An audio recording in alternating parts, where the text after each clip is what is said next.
Okay, some of my faithful subscribers I know have been waiting patiently for the review of this blade, the Benchmade CSK II Combat Survival Knife. And I will tell you right now, I dig it.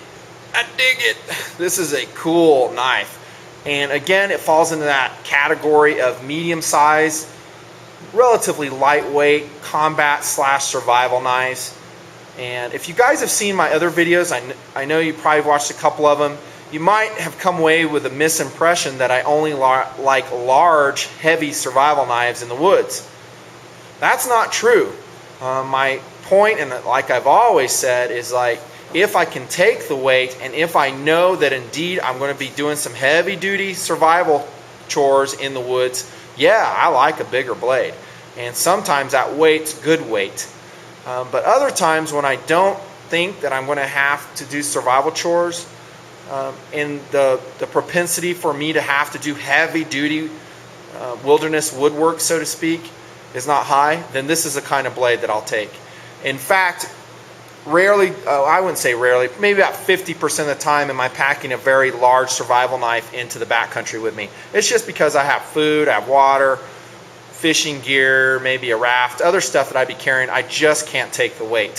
Whether you're even along the lines of 15 ounces or more, it's just too heavy. And that's where a knife like this, the Benchmade CSK II, comes in handy. And I am very impressed with this blade. Very impressed. I love the blade. The one thing I love about it is how light it is. Putting it on the scale, and this is with the leather sheath you see here, along with the silly leather tong tie downs that I would ditch immediately. But even with those on it, this whole package only weighs 12.6 ounces. That is light. And that makes it very portable if you want to go in the backcountry. Yeah, I know, I still got that Vulcan hit from the Tenacious. It's healing up nice though. Thanks for caring. Back to the review though. The CSK is an awesome knife. It has a lot to offer us. The blade's not hugely long. I don't have my Benchmade catalog here. I would say it's on the order of maybe 5.5 inches. Maybe 6, but I would say probably about 5.5. Look in my description, I'll put the specifics there. But that being said, even though it is a medium, maybe to smaller survival knife, at least as far as I'm concerned, it still has a lot of potential, given its limitations. As you've seen in my knife clinic up in the Rocky Mountains, those limitations would be, I can't go through a very big log with this. I'm going to have to kind of quarter it from the sides if I'm batoning. And that's just a function of the blade length. Does it mean it's a bad survival knife? No. It just means it has limitations, like almost everything I review here. Everything's going to have limitations within the scope of its design. That's just the way it is. And if you understand those and can work around them, rock on. Good to you. Another limitation would be hacking capability with this lightweight blade. I will tell you now, just by the feel and by my years of experience with survival blades, it probably will hack poorly. Now, that's not to say you can't hack a sapling down. Sure you can. But I'm comparing it along the lines of maybe a Rat 7, maybe a Ontario SP5, maybe a Recon Scout by Cold Steel, which are all excellent hackers. The SP series still has to be proven by me in the wilderness, however. But this is a lighter weight blade, therefore you don't have the momentum. It's not a super thick blade. How thick is it? I don't have my micrometer, but it's definitely not a 1/4 inch. Maybe 3/16. I don't know. But it's ideally suited actually for its intended purpose. If I'm going to go with a blade this size, i.e. a smaller survival blade, generally I kind of like that thickness. I don't want to go with a super thick blade, because what does that do? It ruins the weight and the carryability of that design, which would otherwise be a very svelte, i.e. lightweight survival knife. I much prefer to have that lightweight for the backpacking or even tactical concerns. In other words, maybe this is our loadout, our combat loadout has us packing a lot of lead, i.e. extra rounds, MREs, you name it. The list goes on and on. Ballistic plates for you soldiers. Therefore, a lighter weight knife along the lines of the Benchmade CSK II is the way to go. So the thickness is fine with me. But given that thickness, it's going to have limitations as far as wood splitting capability. And of course, like I said, it's mass for its hacking capabilities. The blade is made out of 1095 steel. Enough said about that. I've talked to it at length. You're going to have to take care of it in high moisture environments for sure. I mean, that's just a given. Can you see that? I'm trying to let that thing focus in.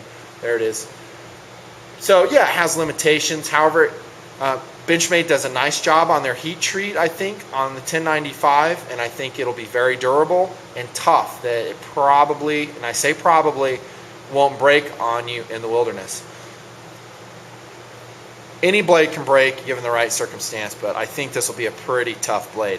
1095 too, like I've talked about in my other videos, has the advantage is when we go to the ground accidentally and we hit hard materials, I've never seen it chip. I've seen it get duller, but not chip.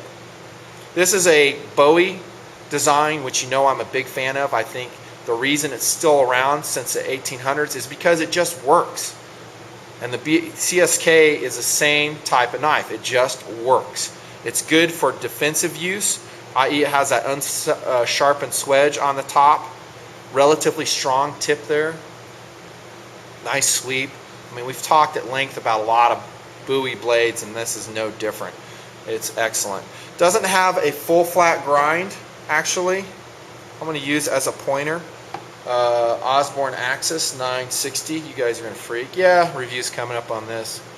Woohoo, sneak peek. Anyways, here's your grind on the CSK.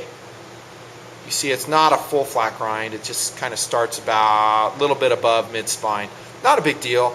I have said on other blades, when we have a flat area like this, when I'm batoning, in my experience, a water-logged, then frozen log, this flat portion can get stuck sometimes. We'll prove that in future wilderness clinics in very cold conditions. Subscribe, stay tuned, you'll see more adventures from Nutnfancy. I love the blade though, very nice. Very nice. Man, and does it feel good in hand. It really feels good. Has a nice swing to it. It just is really comfortable. Another nice thing about the CSK, honestly, is the price. I'm at Impact Guns. Thank you, Impact, for hosting this. By the way, buy stuff from Impact. No, I don't get money for them, never will. But I like supporting a retailer, dude, seriously, that allows me to come in and do reviews for you. And without Impact, this review probably would not be possible. Because guess what? I contacted directly Benchmade and said, hey, can I get some of your knives for review? I'm Nutnfancy from YouTube. And they said, nope, that's not their policy. So that sucked. So I got to find alternative ways. And yes, I have a lot of ways to get it. Impact is one of them. You guys, I know Impact prices may not always be the best, but support this retailer because it allows me to get these reviews to you. And that's huge. So let's look at the price Impact's selling this for. And there you have it. $70. Yeah, you can beat that price online. But every so often I do buy my stuff from Impact. Again, I like supporting retailers that are very pro Second Amendment. They're very pro Nutnfancy.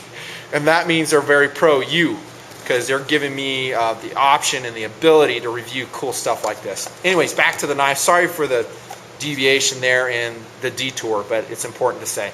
The handle is Kraton. I love the handle, very nice. I would like to see a thumb ramp here to prevent in a thrust attack if we use it defensively. That would be nice. Finger choil on the bottom, that might be sufficient enough. You have a little run of serration here. I think all the CSKs have that. I have no problems with that, really. I would prefer a plain edge. As I've said before, a plain edge, if properly sharpened, is every bit as effective as a serration. Nice handle though, nice big lanyard hole. I like Kraton. I don't think it's the most durable handle material in the world. I really don't. I think it wears out looking from my cold steel versions, but it's decent. How about the sheath? It's a leather sheath, and on it he has a malice clip that will attach to MOLLE gear. Very nice. This particular sheath has kind of a hard to snap. I think that'll loosen up with time. It's a very high quality sheath, and it's not too heavy. Yeah, what I said about leather sheaths always applies. They hold water. I much prefer Kydex, but you can make a Kydex for this, not too bad. No quick attachment capability here. It's just a slide-on sheath. That kind of sucks. Not sure what these Daniel Boone leather laces are for. I would probably take those off. This knife is not long enough to need a leg tether, I'll tell you that. But clipping this to your LBE gear, very doable. It's lightweight, 12.6 ounces, seemingly very high quality. One of these days I might be able to test one in the wilderness. but the CSK II is an outstanding medium-sized, lightweight, quality survival / combat knife, and I want one. That's Nutnfancy. More coming at you.